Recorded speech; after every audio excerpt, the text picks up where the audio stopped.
As of recording this, I'm currently about 3/4 through God of War Ragnarok, and I'm absolutely loving it. I cannot recommend that game enough. But it really ties into what's happening right now in One Piece, to where we're getting into the Elbaf arc, we're going to learn more about the giants, and we know that Oda takes a lot of inspiration when it comes to mythology and all that sort of stuff, and we saw that especially with Wano. All roads lead to Ragnarok, but in saying that, are we going to be able to go and see a one-to-one depiction of Ragnarok in One Piece? Could Ragnarok be the event that turns the world upside down that has been foreshadowed by so many different characters in One Piece? That very well could be what's going to happen, and it just so happens to go and be Ragnarok, but under a different name. Because if it was just called Ragnarok, then it wouldn't be so inspired. Oda likes to go and take his own little spin when it comes to pop culture, events, mythology, and that sort of stuff. So that would actually make a lot of sense to have something like Ragnarok happen in the story under a whole completely different catastrophic event that will take place during Elbaf. If we're going to be looking further into different characters from mythology, especially in the mythology with Elbaf and the Giants, and how those characters tie back to the Straw Hats, of course, you look at Usopp. He is a trickster, he is a storyteller, so someone like him filling in the shoes of a Loki would be really, really interesting. Again, there is already a Prince Loki in the story. He's over in Elbaf, but to have someone like Usopp fill in the shoes of that sort of trickster would be really, really cool. And also, there's the whole story of, you know, the Prince of Asgard being Loki, so having Usopp as a potential Prince of Asgard is really cool as well. I don't believe that we would have a one-to-one depiction of Asgard in the story. It would be probably disguised under a different name, or maybe even Asgard is brought in a subsection of Elbaf. I'm really looking forward to go and seeing all these little nuggets of mythology sprinkled all throughout the Elbaf arc. It's going to be a very, very cool time. And again, especially because I'm playing God of War Ragnarok right now and seeing all the little bits of mythology, having all these sorts of different spins on the characters. It's just so amazing. I absolutely love it. Just taking creative liberties with these characters with such deep lore.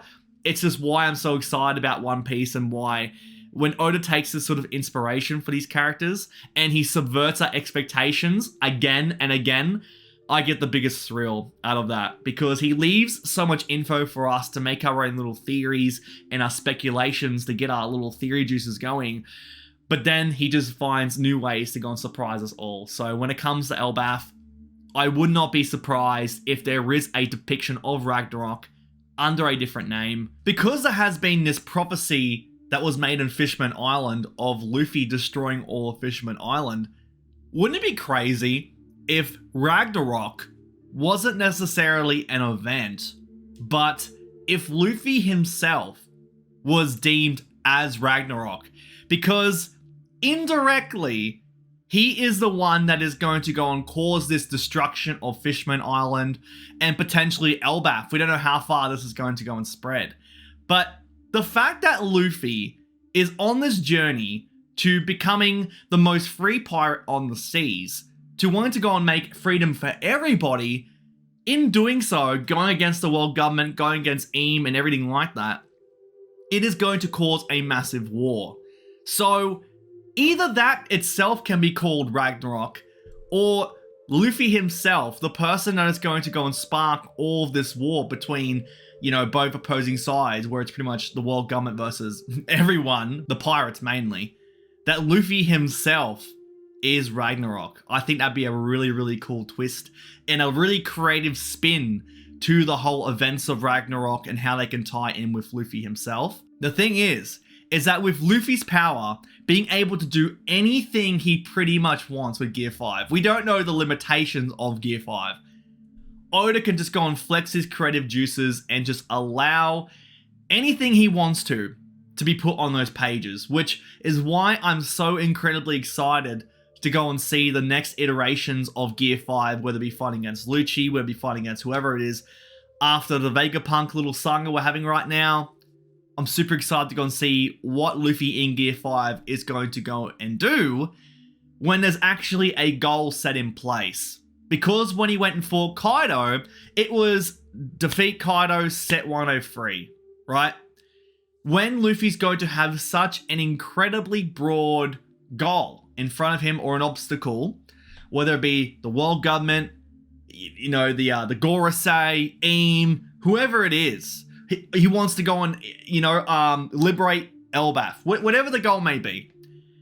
Having Gear 5 with a goal that is more massive than just simply defeat bad guy is something that could be incredibly exciting, but also incredibly scary for everyone involved and the readers, because just the expectations, they're going to far exceed what we have in mind.